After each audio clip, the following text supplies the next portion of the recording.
Around midday local time, there were the calls made to emergency services because Sir David Amess MP had been stabbed multiple times at his constituency surgery. He was 69 years old and he'd been a member of Parliament since 1983, so a very long-standing member of Parliament.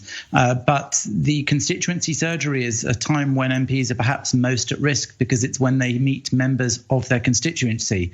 Here in the UK, every member of Parliament represents a specific area, and so when people within that area need something brought to the attention of their MP, they can book a slot and come to meet them in these sorts of events.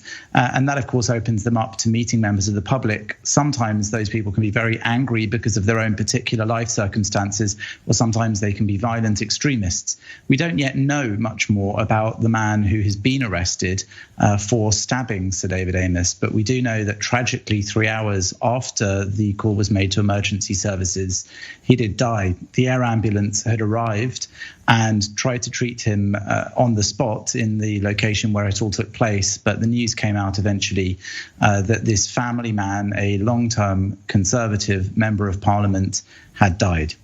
And Jonathan, as you mentioned, this is, of course, not the first time such attack on a British lawmaker is taking place in recent years. Has there been any intelligence, any information about the possibility of such attack? Was there anything else that police could have done to prevent this? As far as we know so far from what's been released, there was no warning that this might have happened. Often in these cases, we will find out that a suspect may have been somebody on the radar of police.